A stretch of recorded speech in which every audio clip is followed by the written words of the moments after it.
Ok, ya bienvenidos, buenas tardes a todos los que se han conectado. Estábamos dando unos minutos a que se conectaran más personas, pero bueno, ya podemos dar inicio. Así que buenas tardes y buenas noches, doctora Juliana, y a otras personas que se conectan de otros países. Gracias a todos por estar con nosotros el día de hoy. Espero se encuentren muy bien. Y sean bienvenidos a los seminarios de genética médica y genómica del Instituto de Ciencias Médicas. Como segundo seminario traemos el día de hoy el tema efectos de la salud humana relacionados con el uso de pesticidas, el cual será presentado por la doctora Juliana da Silva. La doctora Juliana da Silva es licenciada en biología por la Pontificia Universidad Católica de Río Grande do Sul, con maestría, doctorado y postdoctorado en genética y biología molecular por la Universidad Federal de Río Grande do Sul, en Brasil. Ocupa el cargo de profesora asociada a la Universidad Luterana de Brasil y la Universidad de La Salle, coordinando el laboratorio de genética toxicológica y sirviendo como mentora en los programas de posgrado en biología celular y molecular aplicada a la salud. Además, se desempeña como profesora y mentora en genética y biología molecular en la Universidad Federal de Río Grande do Sul. Presidió la Asociación Brasileña de Mutagénesis y Genómica Ambiental desde el 2018 al 2020 y actualmente es miembro del consejo. También actualmente participa en el Comité Asesor de Genéticas del CNPq del 2021 al 2024, coordinador del área, en los consejos científicos de asociaciones internacionales de mutagénesis y en el consejo editorial de Mutation Research, Genetic Toxicology and Environmental Mutagenesis. Posee experiencia en el campo de la genética con especialización en mutagénesis ambiental y monitorización, trabajando principalmente en los siguientes temas: biomonitorización de la genotoxicidad ambiental, mutagénesis de productos naturales y sintéticos, exposición humana, ambiental y ocupacional, y genotoxicidad en estudios clínicos humanos. Doctora, un honor contar con usted el día de hoy. Eh, Puede dar inicio a su presentación. Recordarles a los participantes que al final de la presentación abrimos un pequeño espacio de preguntas y comentarios a través del chat o a través de, si levantan la mano, le damos acceso para poder hacerle la pregunta directamente a la doctora. Nuevamente, gracias a todos y gracias, doctora. Adelante con su presentación. Muito obrigada pela apresentação, obrigada pelo convite para estar aqui discutindo ciência. Sempre é um prazer estar reunida, principalmente com esse grupo diverso que é a América Latina, em relação aos trabalhos sobre saúde ocupacional e ambiental. Como já dito, a minha fala de hoje é relacionada, então, à exposição aos pesticidas e à saúde dos indivíduos. Vou passar aqui o slide. O uso de pesticidas tem, embora a gente saiba que existe uma conscientização maior, uma sensibilização maior quanto aos perigos dos usos de pesticidas no mundo, a gente tem um crescente uso destes produtos. A gente tem a necessidade, a população mundial está crescendo, a gente precisa ter condições de alimentos para alimentar toda esta população, e com isso cresce o uso desses produtos, não só o uso, como a introdução de novas formulações no mercado. Então, a gente tem esse crescente registro de produtos por ano, e o que tem afetado muito a saúde dos trabalhadores, e não somente dos trabalhadores na exposição ocupacional, mas também de forma ambiental aos que estão expostos. Então, quando a gente observa a quantidade de uso de pesticidas, a gente pode ver que na América Latina e América do Sul, nós temos um crescente de mais de 100% do uso dos pesticidas. Neste grande número de pesticidas utilizados, aqueles que são considerados de perigo para a saúde também crescem. Então, isso que a gente fala do uso de pesticidas, daqueles que são considerados não só de alta periculosidade, mas também de baixo, porque é o uso de uma mistura muito complexa. Tá? Então, as populações na América Latina como um todo, com o aumento do uso dos pesticidas, têm apresentado sérios problemas para a saúde. Muitos estudos são feitos, tá? Em relação ao risco à poluição gerada por pesticidas e o efeito na saúde. A gente tem níveis elevados de risco ambiental e ocupacional, onde aqui na América Latina se destacam México, Equador, Panamá, Argentina, Paraná, né, no Brasil e Argentina, onde com uso bastante elevado, então, desses elementos. Quando a gente foca em relação ao uso de pesticidas, a gente tem um problema de saúde ambiental. Se a gente pensa na saúde como um todo, nós temos que ter não só a saúde do humano, dos seres humanos, mas também dos outros organismos que vivem neste ambiente.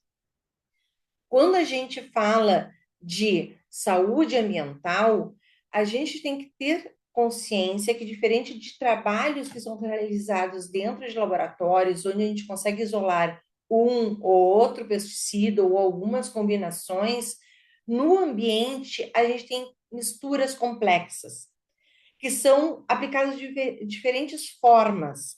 Cada tipo de cultura, na soja, no tabaco, no fumo, uh, na parte de hortifruti granjeiros, existem misturas diferentes, sem contar as diferenças em cada país.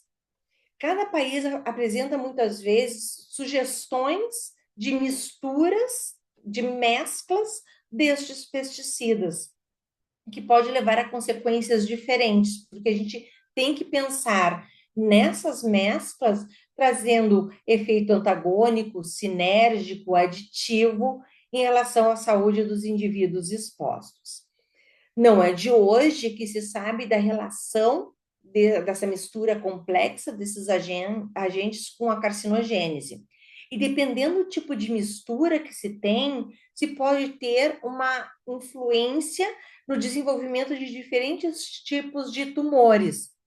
Se a gente pensar que, em geral, a gente pode ter câncer de bexiga, mas dependendo do tipo de pesticida, a gente pode ter uma relação com câncer de cabeça e pescoço. Então, existem relações hoje diversas, existem revisões grandes que mostram estas relações. Também se sabe da relação da instabilidade genômica com o processo de carcinogênese. Qual é a grande vantagem de se avaliar instabilidade genômica antes do desenvolvimento do câncer? Porque a gente pode ter o desenvolvimento de ações preventivas. A gente sabendo que determinadas culturas levam ao desenvolvimento de tumores, que tem um aumento de incidência de câncer, se pode pensar em protocolos, inclusive educacionais, buscando então a prevenção, a exposição a estes agentes. O desenvolvimento, então, de correlação entre instabilidade genômica e câncer é demonstrado em diferentes estudos. Numa revisão realizada pela Cláudia Bolognese e a Nina Holland, essa revisão de 2016, ela traz, inclusive, a correlação de diferentes biomarcadores de dano genético em relação ao câncer. De todos esses biomarcadores relacionados ao câncer, além de se falar muito do ensaio Cometa, que é amplamente utilizado na América Latina, o teste de micronúcleos é também um dos mais utilizados e que apresenta uma correlação muito forte, demonstrando que quem tem mais micronúcleos apresenta um risco maior ao desenvolvimento de câncer. A correlação entre testes de micronúcleos, ensaio cometa, aberrações cromossômicas e troca de cromátides irmãs se mostra bastante correlacionado, demonstrando que os testes, na sua maioria, são sensíveis na detecção destes danos para indivíduos expostos a pesticidas, demonstrando que estes métodos podem ser utilizados como preditivos de risco ao desenvolvimento de câncer. Numa revisão que nós realizamos aqui no Brasil, em relação à exposição ocupacional, publicado em 2022, onde a gente fez um levantamento de mais de 2.000 trabalhadores, que eram casos controles, então com um grupo controle também de 1.615 não expostos. Nessa revisão, só no Brasil, a gente encontrou 34 estudos de exposição ocupacional a diferentes agentes. Quais eram os principais agentes? 36% dos estudos são com pesticidas. Agora, mais recentemente, a gente está fazendo também um estudo de revisão na América Latina, avaliando os diferentes agentes genotóxicos aos quais os trabalhadores estão expostos. De igual forma, como a gente viu aqui no Brasil, na América Latina, quase que 40% dos trabalhos tem como objetivo principal avaliar a saúde do trabalhador exposto a pesticidas, porque é uma problemática geral das nossas regiões diversas daqui, tanto da América do Sul quanto da América Central. Quais são os principais agentes de exposição desses trabalhadores? Organofosforados, piretroides, carbamatos. Tá? E nesse trabalho do Brasil, a gente conseguiu ver que as populações variam de aumento de danos ao DNA de uma vez até 36 vezes mais nesses trabalhadores.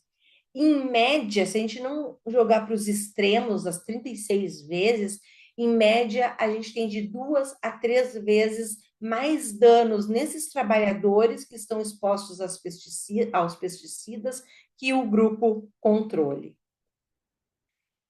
Nessa revisão, também ele traz evidências, traz a relação, então, da exposição aos pesticidas com doenças crônicas. Tá? É interessante que, além da relação com o câncer, com a carcinogênese em si, ele demonstra que os pesticidas estão sim relacionados com danos ao DNA, simples quebra, dupla quebra, inserção de base, então mutações pontuais, adultos de DNA, que podem ser observados tanto pelo teste de micronúcleos, aberrações cromossômicas, troca de cromátides irmãs, além do ensaio Cometa. Então, se consegue ver dano recente, dano que não foi reparado e aquele dano que não vai ser reparado, como aberrações cromossômicas e o teste de micronúcleos. Neste trabalho, ele também traz a relação desta exposição dos trabalhadores aos pesticidas com alterações epigenéticas, com a acetilação, metilação do DNA, das histonas, com a expressão de microRNAs e a relação, então, direta, tanto de dano genético quanto alterações epigenéticas com o câncer. Nessa revisão, ele traz que os principais agentes relacionados com o desenvolvimento do câncer parece ser paraquat, o glifosato e muitos inorgânicos relacionados nessas formulações. Em relação à exposição ocupacional aos pesticidas, aqui no Brasil a gente tem realizado diferentes estudos com diferentes exposições. Mais especificamente, aqui no sul do Brasil, Eu já realizei alguns trabalhos com os viticultores, isso é, com aqueles indivíduos que estão expostos na cultura da uva, com trabalhadores relacionados à exposição na soja, e nesses trabalhadores a gente conseguiu ver aumento de micronúcleos, aumento de células cometa, consegui ver aqui o principal mecanismo relacionado ao estresse oxidativo. O mecanismo do estresse oxidativo, de uma forma geral, ele está relacionado com qualquer exposição a pesticidas, dentro dessa mescla, essa mistura complexa que a gente tem. Com os trabalhadores que aplicam pesticidas na uva, a gente consegue ver alguns elementos específicos. A gente viu que realmente um dos elementos é o glifosato e o outro elemento é o cobre inorgânico, que são utilizados em uma grande quantidade na viticultura aqui no Rio Grande do Sul. Dentre os polimorfismos e os genótipos avaliados, a gente encontrou uma relação entre o POM e o de reparo XRCC1 de forma direta com testes de micronúcleos, então, com o número de micronúcleos nas células. Então, o POM, o glutamina, mostrou levar a uma suscetibilidade maior dos indivíduos a aumentar o número de micronúcleos. Quando a gente observa os trabalhadores da soja, a gente observou também aumento de micronúcleo, aumento de células cometas, observamos uma hipermetilação do DNA e também um encurtamento do telômero. Mas, mais especificamente, para eu trazer um pouquinho mais aprofundado essa discussão, eu trouxe um exemplo de exposição a pesticidas. Eu trouxe os trabalhadores da produção do tabaco. Aqui no meu estado, no sul do Brasil, mais especificamente no Rio Grande do Sul, Porto Alegre está mais ou menos aqui na ponta deste lago, a gente tem a exposição, então, muito grande dos trabalhadores a diversos pesticidas no tabaco. O tabaco, ele tem o indivíduo exposto a pesticidas por aproximadamente 10 meses do ano. Durante esses 10 meses, pouco eles usam algum equipamento de proteção. A aplicação dos pesticidas, como é uma lavoura baixa, é feita com bomba costal. E devido ao cuidado que se tem com a folha, se faz, então, sem o uso de tratores ou para pulverização, ou ainda de aviões. O principal uso é a bomba costal. Então, na fumicultura, a gente tem a aplicação do pesticidas neste momento, a gente tem posteriormente a colheita da folha do fumo. A folha do tabaco, ela tem um pesticida natural, que é a nicotina. Então, o trabalhador está exposto a essa nicotina durante a colheita, que é conhecida como Green Tobacco Sickness, a doença da folha verde, porque tem vários sintomas de intoxicação. Essa folha, após colhida, ela é colocada em galpões para secar. Durante esse processo de secagem, essa folha verde, ela sofre oxidação. E assim, a nicotina também sofre oxidação, se transformando em nitrosaminas aromáticas específicas da folha do tabaco, relacionadas com a carcinogênese. O trabalhador, então, ele está exposto em vários momentos. A distribuição da produção, então, do tabaco, a gente pode ver que no sul do Brasil, quem tem essa maior demanda é o Rio Grande do Sul, com mais de 50% da produção do tabaco do nosso país. Dessa forma, se eu pensar na região sul como um todo, a gente detém 96% da produção nacional. E se eu olhar de forma internacional, nós somos o terceiro país mais produtivo da folha do tabaco, gerando, então, renda, aumentando, então, os empregos nessas regiões. Então, é de importância econômica no nosso país e no nosso estado. Como eu estava falando para vocês, a exposição aos pesticidas se dá por aproximadamente 10 meses. Durante todo esse período, desde a preparação do solo, com o plantio das mudas, ou semear a semente para o tabaco, já se faz uso de controles químicos. Assim, posteriormente, eu tenho o preparo, o transplante, eu tenho a colheita da folha, como eu falei para vocês, e a cura. Durante esse processo da exposição à folha seca, também o indivíduo, o trabalhador, está exposto. Então, a gente consegue dividir o tabaco em três momentos: a aplicação de pesticidas, a colheita da folha e o surtimento da folha. O surtimento, então, a separação das folhas para venda no mercado, certo? Nesse período, a gente tem feito estudos desde 2007 com a saúde do trabalhador e a gente tem coletados mais de 400 trabalhadores da fumicultura e mais de 300 indivíduos controles. A gente continua trabalhando ainda nesses diferentes setores, hoje mais especificamente com a folha já seca do tabaco. Característica geral que a gente tem desse tipo de cultura, que é comum na América Latina, é a gente encontrar pequenas famílias, tá? As famílias são produtoras e fazem uma produção pequena e familiar. Isso significa que a família como um todo está envolvida. Então, na aplicação de pesticidas, em geral, é o pai que está aplicando pesticidas. Na hora da colheita, a esposa também se envolve na colheita.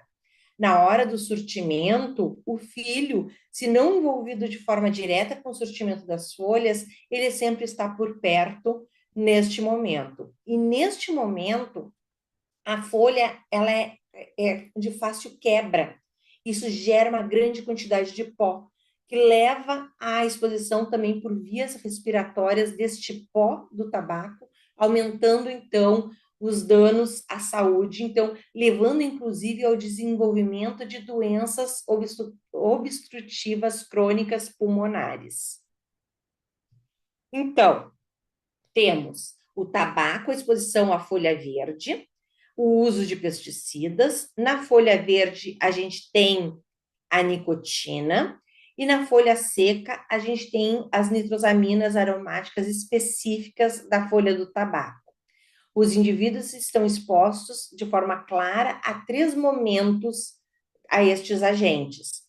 Todos estes agentes, então, a gente avaliou quanto a relação com danos ao DNA. Mais especificamente, os estudos que a gente realiza no nosso laboratório envolvem ensaio cometa, o teste de micronúcleos em linfócitos, o teste de micronúcleos em mucosa oral e tamanho telomérico. Os tipos de pesticidas que esses trabalhadores estão expostos, a gente fez o levantamento principalmente por questionários de saúde pessoal, onde a gente entrevista esses trabalhadores e observa quais os tipos de pesticidas que eles estão expostos, e a gente consegue observar que é uma grande mistura de pesticidas, onde, de forma clara, eles usam muito, o glifosato acaba sendo de escolha em qualquer momento, desde o preparo até o final. Tá? Então, o glifosato, até o momento que se inicia a colheita das folhas, eles estão expostos ao glifosato. Em média, eles se expõem a 60 quilos de pesticidas por hectare. Mas quando o período de seca é grande, quando a meteorologia é seca, não chove, aumenta o número de pragas, de pestes nesses ambientes. E esses trabalhadores chegam a utilizar 100 quilos de pesticidas por hectare, em média. Isto é uma variedade, é uma mistura complexa e uma quantidade muito grande. Na folha do tabaco, existe uma variação de espécie para espécie de quantidade de nicotina que eu encontro nas folhas. Aqui no Rio Grande do Sul, aqui na nossa região, as folhas do tabaco chegam a variar de 6 a 8% de nicotina nas folhas. A nicotina, como ela é hidrossolúvel, ela se dilui facilmente na água. Quando cai uma pequena chuva ou tem o orvalho, as gotículas de água no início da manhã, essa nicotina se dilui de forma fácil na superfície da folha. Quando o trabalhador colhe estas folhas, ele entra em contato, principalmente com as mãos, com o pulso, e ele carrega na axila, levando então a um contato direto com a pele. Neste contato direto, ele acaba absorvendo essa nicotina que está presente nas folhas, como se fosse quase um adesivo de nicotina. A cada 100 ml de gotículas de água, são encontradas 9 miligramas de nicotina.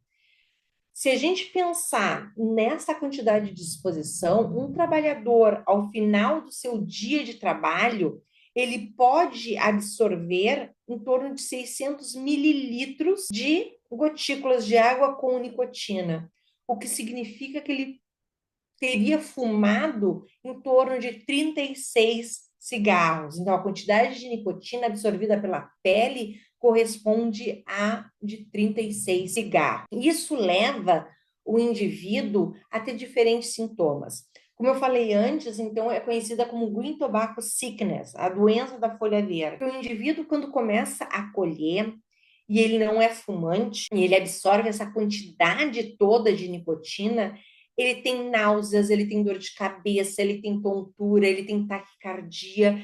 Então, ele tem vários sintomas relacionados à absorção da nicotina. Esse quadro de saúde, antigamente, era relacionado como intoxicação aos pesticidas. Hoje se sabe que é em relação à nicotina, a este período específico. Depois das primeira semana, ele acaba se acostumando com essa quantidade de nicotina. A pior sensação é no início, então, da temporada de colheita dessas folhas. No período, então, depois de colheita dessas folhas que vão para galpão, nesses galpões, além do surtimento da folha seca, que ela fica pendurada para secar, alguns locais eles usam lenha para acelerar esse processo. E isso acaba causando um problema maior ainda para a saúde do que somente a folha seca. Se vocês perceberem ao solo desses locais, é muita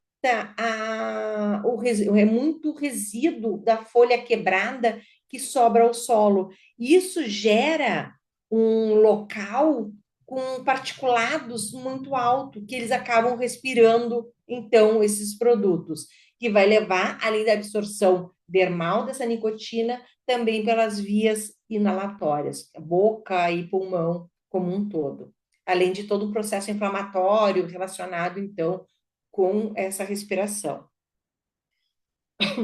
No nosso laboratório, então, nós realizamos diferentes formas de avaliar estes trabalhadores. Tá? Nós temos um projeto bastante grande que avalia também os organismos do ambiente, avaliamos essas amostras também em culturas celulares, mas para a saúde ocupacional, a gente tem utilizado para estabilidade genômica o ensaio alcalino do cometa, com a enzima FPG, para a gente ver as purinas oxidadas e relacionar com o mecanismo de dano oxidativo. Além disso, a gente consegue fazer uma relação, faz também TBARS, TEAC, CAT, SOD, depende do estudo que a gente está realizando, então as enzimas de peroxidação lipídica ou antioxidantes. A gente faz o teste de micronúcleos em linfócitos e em mucosa oral. Também fazemos por real-time tamanho telomérico total. Dosamos nesses indivíduos cotinina e também nitratos para ver a relação, então, com quanto de nicotina eles estão expostos, visto que a cotinina é o principal metabólico da nicotina. A gente avalia também por PIX, que é um método de aceleração atômica, onde a gente consegue observar todos os elementos inorgânicos acima do sódio nessas amostras, não somente nas amostras, mas também no sangue periférico dos indivíduos. A gente utiliza também a biologia de sistemas, onde, com os resultados obtidos, tanto de nicotina quantitativa, quanto dos inorgânicos encontrados, quanto os resultados que a gente tem dos questionários dos pesticidas aos quais eles estão expostos, a gente utiliza, então, um programa, vários programas, na verdade, onde a gente consegue ver nesta rede de proteínas as principais proteínas relacionadas com essas exposições diversas desses trabalhadores. E com isso a gente consegue fazer diferentes análises estatísticas para tentar buscar correlações específicas a estes agentes.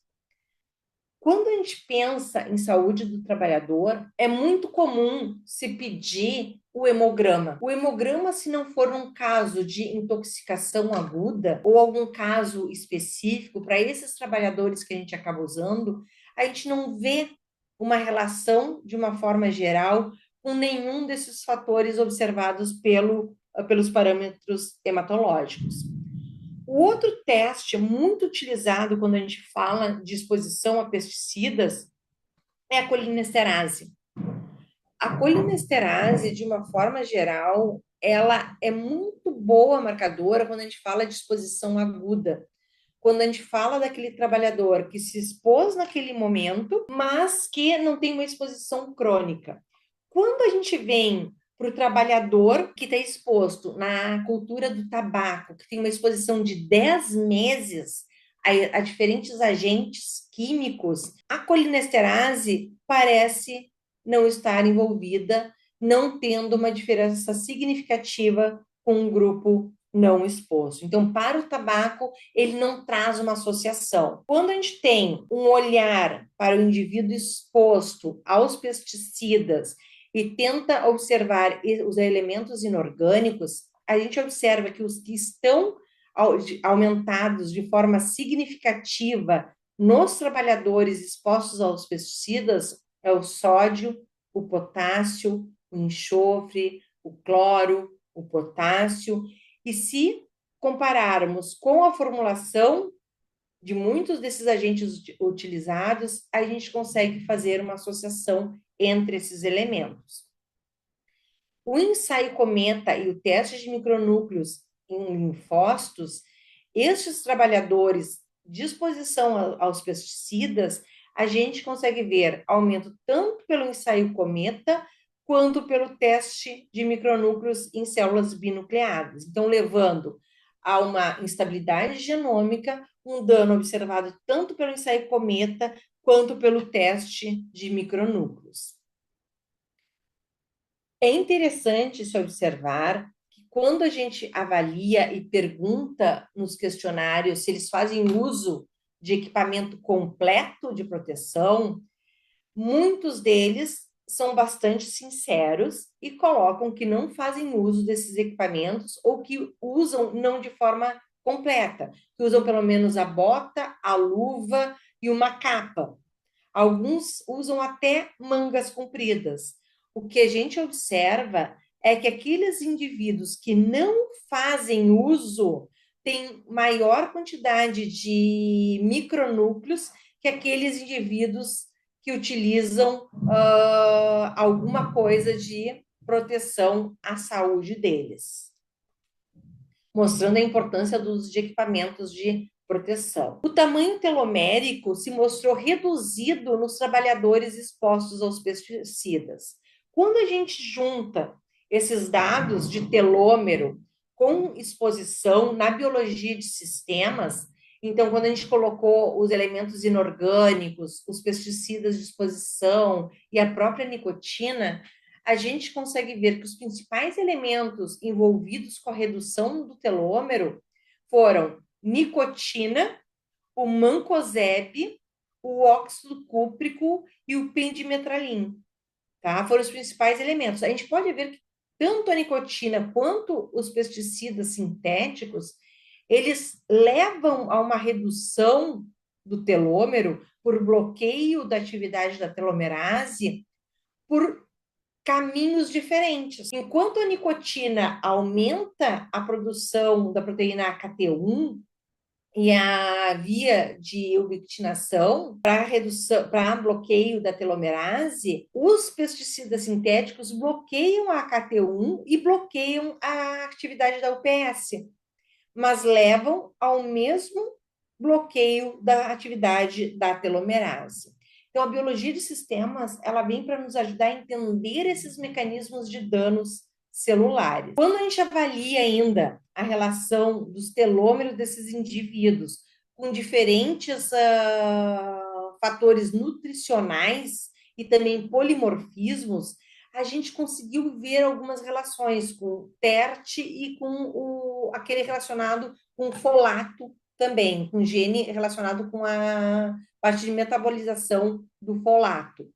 E a gente consegue também observar não só uma relação do folato, da relação do folato com a metilação, com a formação de buds ou de pontes pelo ensaio de micronúcleos nesses indivíduos e do TERT com o teste de micronúcleos, mas a gente consegue ver uma correlação do consumo de fibras também nestes indivíduos e a relação com o tamanho telomérico. Ainda, quando a gente faz uma correlação com os diferentes fatores confundidores, como hábitos, sexo, idade, o principal fator relacionado acaba sendo ainda o hábito de fumar em relação ao telômero.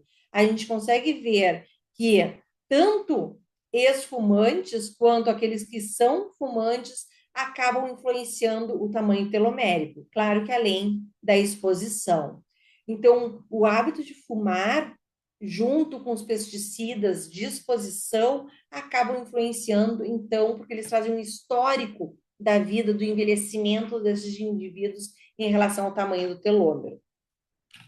Quando a gente correlaciona o tamanho telomérico com a idade, porque a gente sabe que com o envelhecimento a gente reduz este telômero, a gente consegue ver que nos indivíduos não expostos, a gente consegue ver, mesmo não sendo significativa, uma redução do tamanho desse telômero com o envelhecimento. Esta mesma redução não é vista nos indivíduos expostos, porque o indivíduo, mesmo jovem, ele já tem um tamanho de telômero muito menor que o jovem que nunca foi exposto. Então, ele permanece com tamanho de telômero reduzido por toda a sua vida. Quanto ao balanço redox destes indivíduos, a gente consegue ver que tanto o ensaio cometa com a enzima FPG, que pega purinas oxidadas, quanto a enzima SOD, se mostram aumentadas nesses trabalhadores.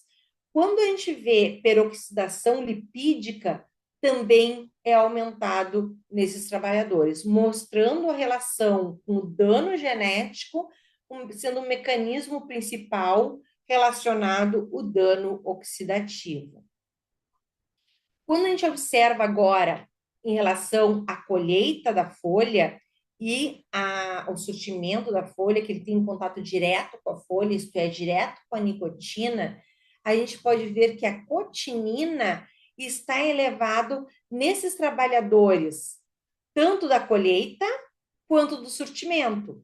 Na colheita, que a folha é verde, a gente tem mais cotinina detectada no plasma desses indivíduos que no surtimento, mas mesmo assim ainda é maior que aqueles não expostos ou que aplicam pesticidas, demonstrando então a grande influência da nicotina na saúde desses trabalhadores. Quando a gente avalia os nitratos, que vai ter essa relação com as nitrosaminas específicas da folha do tabaco, principalmente na folha seca, é no surtimento que ele demonstra esse aumento significativo. Em relação aos sintomas da folha verde, da doença da folha verde, são diferentes os tipos de sintomas, tá? Que envolvem, percebam que no início do período da colheita, 90%, ou mais de 90%, se eu olhar aqui, esse grupo todo, tá, apresenta dor de cabeça, enjoo, mal-estar, náusea então, que estão relacionados de uma forma geral com a exposição à nicotina durante o período inicial. Em relação se eu comparar indivíduos que estão aplicando pesticidas ou na colheita da folha, embora eu tenha um aumento significativo aqui na colheita da folha em relação à nicotina, em relação ao aumento de micronúcleos, de brotos nucleares, células binucleadas, é ainda no pesticidas que eu tenho um aumento maior de micronúcleos. Lembrando que durante a colheita da folha, este trabalhador está exposto também à nicotina, mas o pesado, a maior parte de pesticidas se dá aqui nesse período. Se eu olhar no surtimento, o aumento de micronúcleos também é maior que o período da colheita, porque no surtimento eu tenho exposição aquelas nitrosaminas específicas da folha do tabaco que são reconhecidamente relacionadas com o câncer humano. Isso, segundo a IARC, né, pertencem ao grupo 1, então, comprovado causador de câncer em seres humanos. Quando eu observo agora, da mesma forma, cometa e micronúcleos em células binucleadas, eu também tenho um aumento significativo, mas a diferença entre os grupos não é tão grande como a gente vê em relação ao de mucosa oral. E também a gente tem um aumento de cometa nos indivíduos que estão expostos à folha seca. Em relação ao balanço oxidativo, ao imbalanço oxidativo durante esses períodos, a gente pode ver que, principalmente em relação à peroxidação lipídica, assim como para pesticidas, no período da colheita eu tenho esse aumento significativo. Em relação às enzimas antioxidantes totais, ATAC, eu consigo ver que está aumentada nos dois grupos, isto é, o organismo está tentando, então, trabalhar contra a geração dessas espécies reativas de oxigênio nestes indivíduos. Tentando, então, entender um pouco melhor na saúde desses trabalhadores, fazendo uma PCA, que eu trouxe somente o exemplo em relação ao surtimento da folha, é interessante porque eu posso jogar no sistema todos esses dados que eu tenho, em vez de ficar tentando fazer diferentes tipos de correlações, e consigo, dessa forma, observar, então, alguma relação em relação aos danos nos trabalhadores expostos. Perceba que eu consigo dividir grupo controle do grupo exposto, e ainda consigo ver uma relação entre micronúcleos e buds com o bromo, e consigo ver que, entre outros elementos que podem estar relacionados ao tamanho telomérico, eu tenho o rubídio, e eu tenho outras correlações que são discutidas, então, que podem me ajudar a entender essas correlações de elementos com o tipo de dano que eu estou observando e até os fatores de confusão que podem estar alterando estas relações com o dano. Pela biologia de sistemas, observando, então, durante esse período da folha seca, a gente consegue ver a relação com os elementos inorgânicos, a nicotina e as nitrosaminas relacionadas, então, com geração de espécies reativas e adultos de DNA. Como é que eu vejo isso e essa relação com danos ao DNA? Porque eu faço uma correlação com os tipos de proteínas que foram relacionadas. E eu consigo, através de uma busca, através dessas proteínas, ver essa relação. Na folha seca, eu também tenho um aumento da proteína KT1, que está relacionada também com outras proteínas que estão diretamente relacionadas com defeitos de reparo de DNA. O reparo de DNA ele está altamente correlacionado, principalmente com elementos inorgânicos. Quando eu tenho um olhar para imunotoxicidade e eu faço a relação de CD4, CD8, eu consigo ver que os indivíduos expostos têm uma redução dessa relação, demonstrando uma imunotoxicidade. demonstrando que esses indivíduos estão mais suscetíveis a diferentes tipos de doenças. Em relação às alterações epigenéticas, os trabalhadores demonstram uma hipometilação do DNA. Essa hipometilação pode estar levando a uma superexpressão de alguns genes relacionados com o processo, então, de carcinogênese e de lesão ao genoma. Também observamos uma relação com a desacetilação das, das proteínas relacionadas, então, com o empacotamento do DNA, levando um aumento delas nos indivíduos expostos. Em relação aos diferentes polimorfismos, a gente conseguiu observar que os indivíduos, durante a aplicação de pesticidas, a gente tem uma relação com POM, GSTM1 e o XRCC1 também aqui quando eu correlaciono com POM. O CYP2A6 em relação a pontes e morte celular, que vai metabolizar principalmente a nicotina. E em relação à colheita da folha, a folha verde, eu tenho uma relação de CYP1A1, OGG1, XRCC1, então diferentes genes de reparo, de metabolização de folato, de tamanho telomérico, e muito desses elementos estão correlacionados não só na colheita do tabaco, mas também na aplicação de pesticidas. E essas relações se dão tanto com ensaio cometa, quanto com metilação, quanto com tamanho telomérico. Então, mostrando a complexidade que é a relação com uma mistura complexa e a resposta em seres humanos. E eu trouxe ainda um exemplo que é mais complexo ainda, porque eu tenho indivíduos que não estão expostos somente a pesticidas sintéticos, mas também ao pesticida natural, que é a própria nicotina.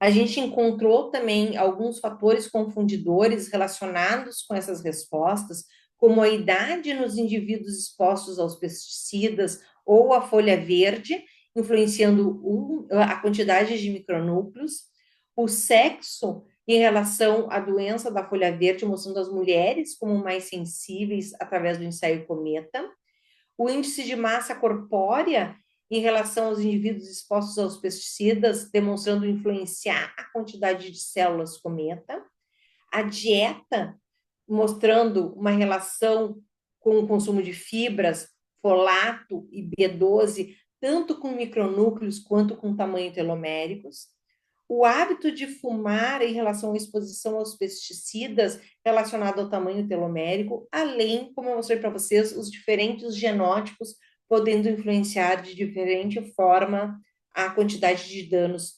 observados. Então, como eu falei, a gente tem uma mistura complexa que acaba trazendo os diferentes pesticidas que a gente acaba detectando através dos elementos inorgânicos, através da nicotina da folha, ou já diretamente no plasma desses indivíduos, as nitrosaminas, que são formadas pela oxidação dessa nicotina.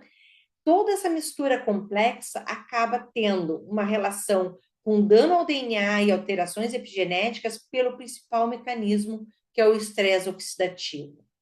Então, alterando, inclusive, tendo uma relação com processos inflamatórios, com agregação proteica, então, com dobramento de proteínas, e que a gente consegue detectar através de diferentes marcadores. Essas populações estão expostas, além da Green Tobacco Sickness, da doença da folha verde, eles demonstram, então, um aumento de diferentes tipos de câncer, doenças neurodegenerativas como Parkinson, Alzheimer, doenças respiratórias diferentes e doenças renais também. Muito a gente tem para responder a respeito disso, e eu guardei um espaço aqui para a gente poder discutir um pouco e ver as questões de vocês. Esta foto está desatualizada, hoje a gente tem mais gente trabalhando no laboratório, e muito obrigada pela atenção de vocês. Muchas gracias, doctora. Excelente presentación, la verdad, súper interesante. Abrimos el espacio de preguntas y comentarios. Tenemos acá al doctor Aviguerra. Adelante, doctor. ¿Qué tal? Buenas tardes. Primero, felicitar a la doctora Juliana da Silva. Excelente presentación. Es un tema eh, bien relevante estos días, ¿verdad? Igual felicitar a Iván y a Virginia y al resto del grupo, todos ustedes del Instituto de Ciencias Médicas, ¿verdad? Que impulsando la ciencia desde el interior. Así que felicitaciones. Doctora, para no extenderme, tengo dos preguntas. Eh, una pregunta es sobre, usualmente, aquí en algunas de los exámenes que le hacen a las personas expuestas a plaguicidas, se les hace el examen que usted mencionó de colinesterasa, ¿ok? Pero viendo lo que usted menciona, no tiene tanta, no guarda tanta relación. ¿Qué otro examen diferente pudiera analizarse a las personas que están expuestas al riesgo de los plaguicidas? Ese es uno. Y el segundo pregunta, ¿cuál sería el papel de los plaguicidas como disruptores endocrinos en la aparición de enfermedades autoinmunes como diabetes tipo 1, como lupus, como esclerosis múltiple y otras? Ah, no sé si quedó claro, pero igual Sim. puedo tratar de explicarlas un poco mejor en portuñol. Não, não, está ótimo, está ótimo. Eu compreendo bem, porque como eu vivo aqui no sul do Brasil, a gente está muito à cerca do Uruguai, Argentina, então a compreensão é clara. Mas eu não me Ok, arrisco a falar espanhol. Em relação à tua primeira pergunta sobre a colinesterase, ela é boa ainda para avaliar quando a gente fala de exposição aguda, tá? Então, quando eu tenho trabalhadores como da soja, que não passa todo o ano aplicando, ou que aplica, além de usar bomba costal, usa tratores, ele acaba sendo um bom marcador, sim, de exposição aos pesticidas. Recomendar algum é difícil, porque dentro de todos que a gente faz, se a gente pensar em quimicamente, eu acabo utilizando no laboratório a parte de inorgânicos. Acho que detectar os inorgânicos nos indivíduos acabou nos trazendo uma visão geral da exposição destes indivíduos a estes elementos. Então, eu acho que pensar no que esses indivíduos estão expostos e pensar numa forma de detectar no sangue desses indivíduos alguns elementos inorgânicos ou na própria urina, pode ser uma forma boa, assim, de acompanhar a exposição aos pesticidas, tá? Em relação à tua segunda questão, quanto aos desreguladores endócrinos, eu te confesso que não é o meu foco de pesquisa.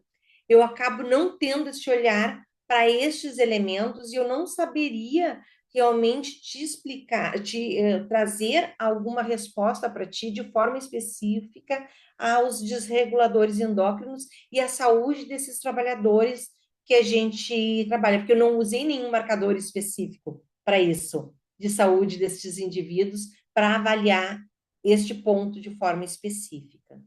Não sei se eu te respondi. ok, perfecto, sí. Obrigado. Buenas Nada. tardes, doctora. Oi, Ivan, como vais? Iván Landírez, ¿cómo está? Bem. Doctora, muchísimas gracias por la presentación. Estamos muy contentos de que usted nos esté acompañando en estos seminarios. Doctora, yo tengo dos preguntitas, pero creo que igual después las podemos seguir discutiendo. La primera es si en el laboratorio del Instituto de Ciencias Médicas nosotros ahorita hemos estandarizado el exoma completo en genética humana y pronto pues queremos pasar a genoma completo en genoma humano. Y la pregunta mía sería si sería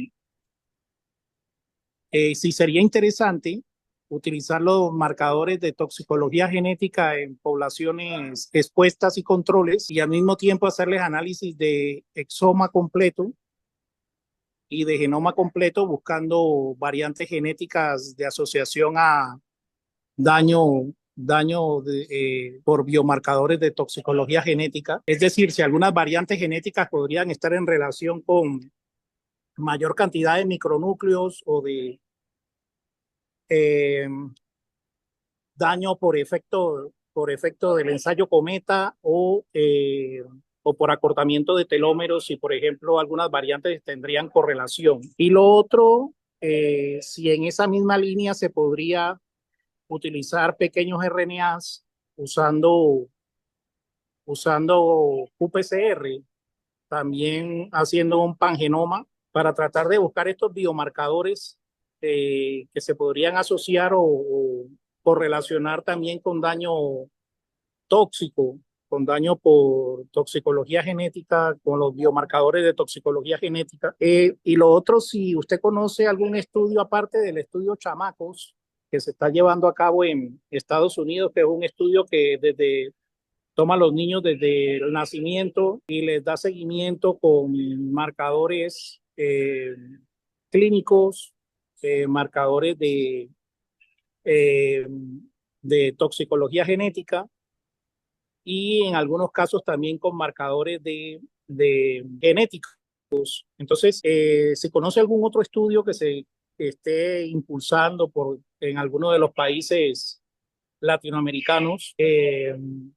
O bueno, esa es la pregunta. Si usted lo cree factible que en nuestros países podamos hacer este tipo de estudios de seguir nuestras poblaciones desde el nacimiento y ver el efecto de las personas expuestas al,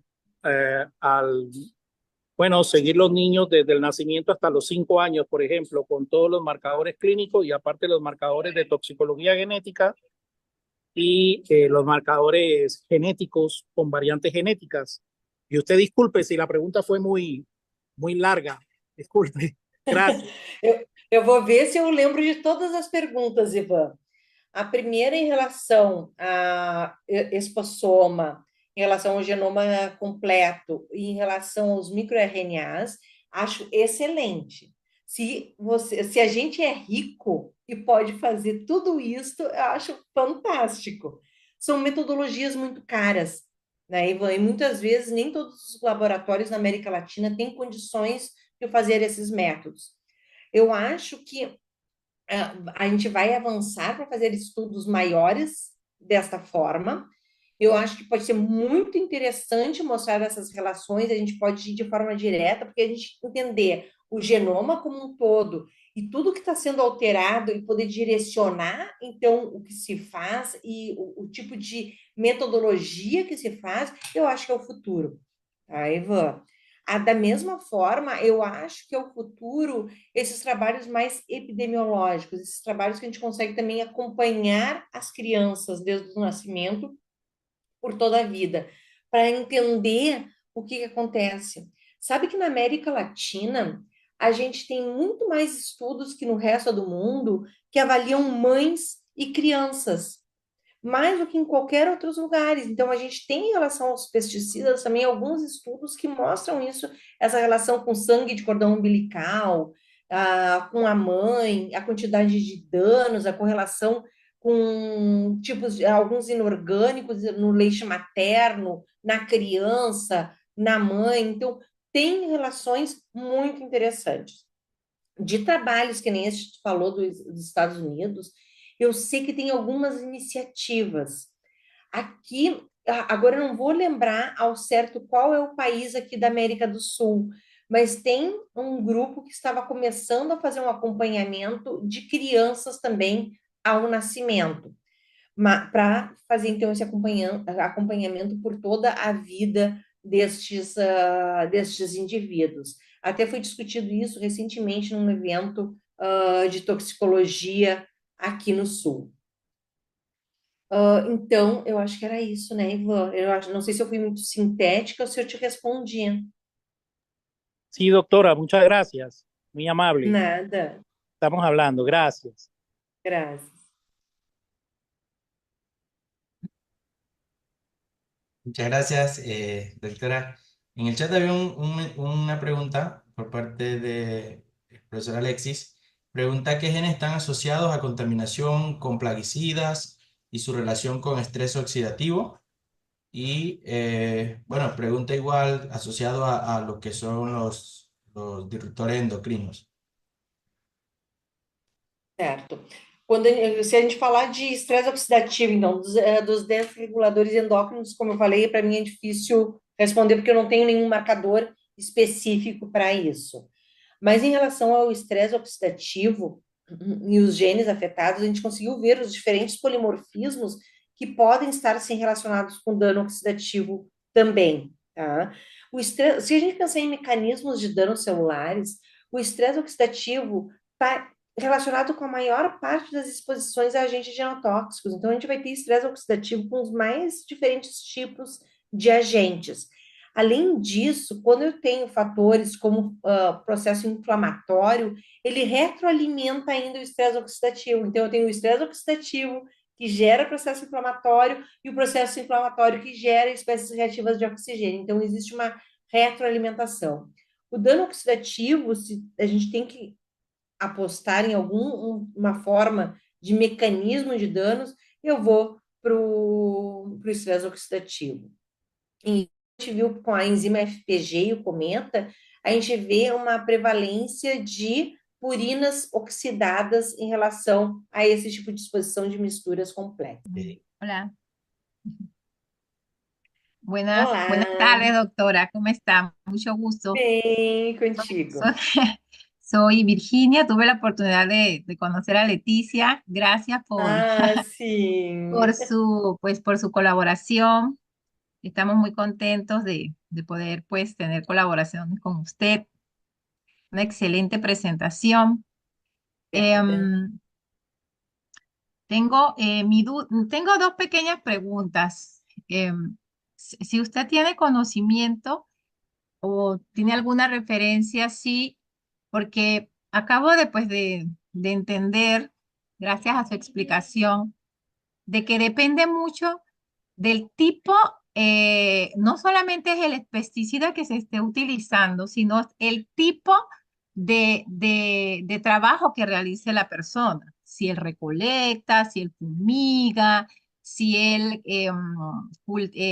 procesa el producto. Entonces, E faz a mescla. exacto, entonces dependiendo de la función que tiene o de su trabajo, pues desde el punto de vista de salud ocupacional, va a estar afectado de distintas maneras a distintos tipos de pesticidas. Y la verdad que eso es un gran aporte que me ha hecho porque la verdad que no lo había pensado así. Muchas gracias. Y me pregunto, ¿existe algún datos? No lo he buscado, me imagino que debe haber sobre algún pesticida en específico que favorezca más la resistencia antimicrobiana en el suelo de algunos, más que todo de bacterias. Y la otra pregunta es que si usted considera que dependiendo de la utilización de determinados pesticidas, podamos favorecer o desfavorecer, por ejemplo, la proliferación de la biodiversidad que pudiese catabolizar enfermedades vectoriales. Es decir, que por determinado uso de este pesticida favorecemos la proliferación de determinados agentes vectoriales que pudiesen conducir a una reemergencia o emergencia de enfermedades transmisibles al hombre. Gracias. Nada, obrigada, Virgínia. Em relação à parte microbiana, eu nunca fiz teste da parte microbiana de solo, tá? Mas com certeza, dependendo do tipo de mescla, a gente vai ter uma influência sobre o solo, certo? E vai depender também da quantidade, da continuidade dessa mescla, do tipo de solo, da quantidade de orgânicos que eu tenho, de agentes orgânicos que eu tenho nesse solo. Então, daria, inclusive, uma excelente pesquisa de avaliar essas diferentes culturas e o quanto que eu posso ter de influência sobre essa diversidade microbiana sobre o solo. Até porque eles acabam tendo que usar uma quantidade maior de fertilizantes para ajudar na fixação de determinados elementos para a planta. Então, sinal de que tem uma variação, sim, no solo, causado pelo uso de pesticidas, que eles acabam utilizando diferentes elementos no solo para melhorar a fixação, então, de alguns elementos inorgânicos sobre a planta que vai ajudar, né, que não vem influenciar no não crescimento destas plantas. A outra era isto e era outra pergunta, me fugiu agora, só me lembra.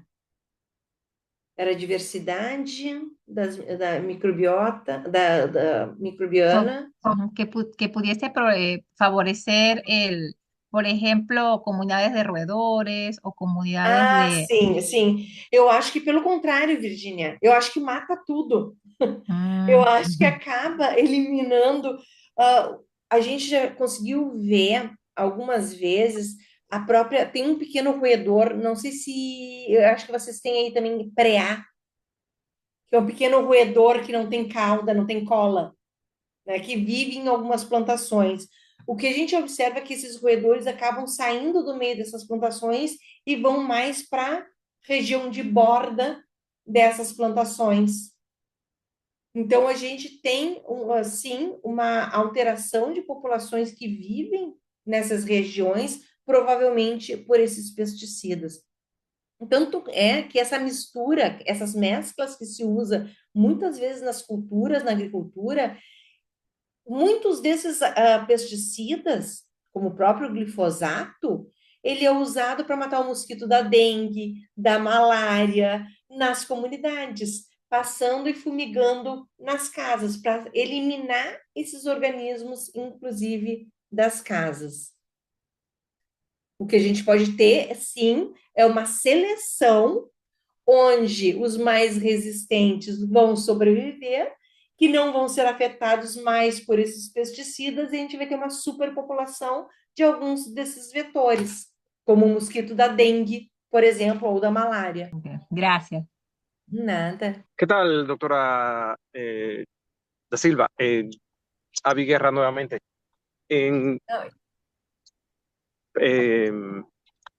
en relación con la pregunta que hizo la doctora Virginia, yo tengo una pregunta, estaba pensando, si hay algún estudio sobre el efecto de los plaguicidas, llámese glifosato, paraquat y tantos otros, sobre la microbiota, pero del ser humano, como en alguien que está expuesto tiene una microbiota sana y alguien que no está expuesto tiene una microbiota sana y como alguien que está expuesto tiene una microbiota cambiada y quizás más propenso a enfermedades comunes. No sé si existe algo así tal cual lo pensé.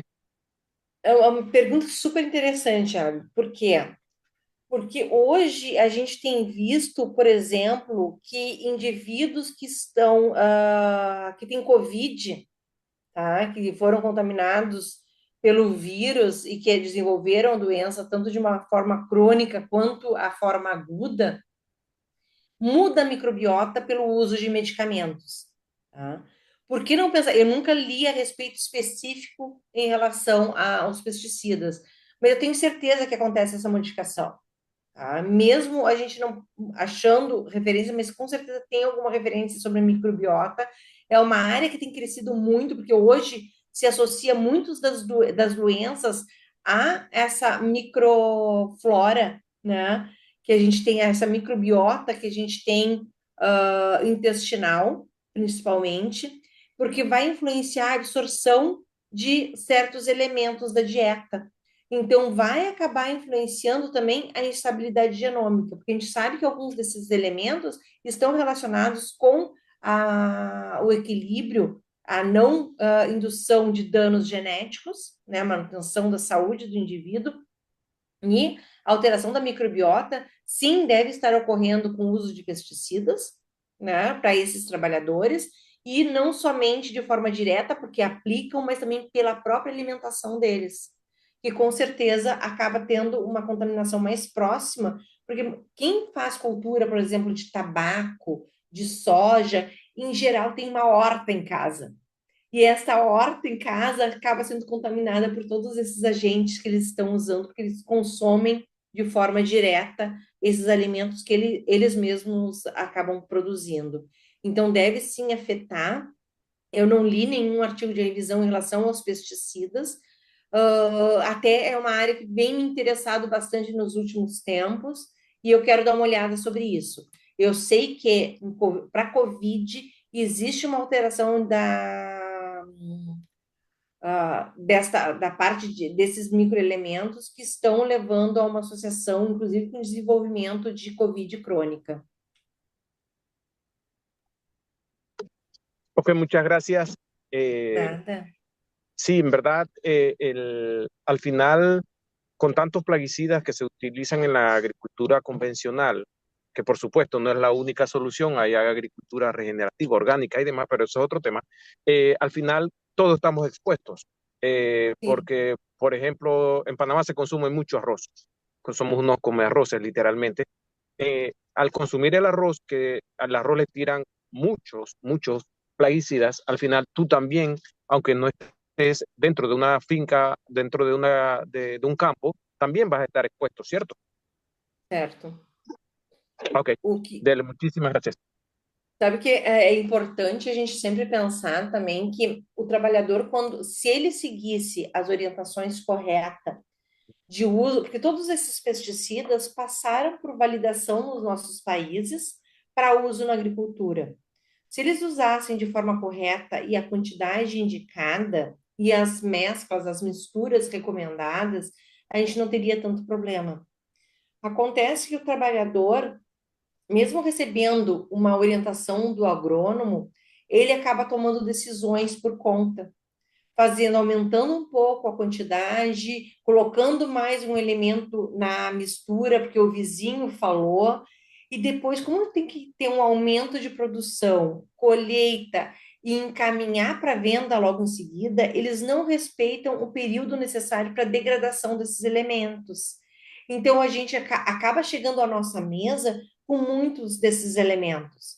Então, por isso, órgãos fiscalizadores são tão importantes nesse sentido, para estar avaliando aquilo da colheita, como é usado, como que é realizado no campo e aquilo que chega na nossa mesa, para a gente ter métodos educacionais mais frequentes junto a essas populações de trabalhadores, quanto ao uso de EPI, quanto a boas práticas de uso de pesticidas no campo.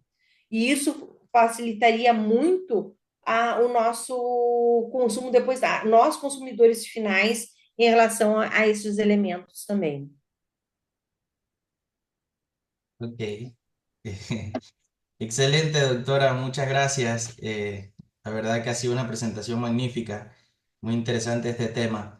Así que, bueno, ya daremos por cerrada la sesión de hoy. Agradecemos su presencia, estar con nosotros, tomarse su tiempo. Y a todos los que participaron también de este seminario, gracias por acompañarnos. Pueden volver a verlo, ¿no?, en nuestro canal de YouTube del Instituto de Ciencias Médicas y visitar siempre nuestra página web donde pueden encontrar los enlaces a las publicaciones y también los enlaces a nuestras redes sociales.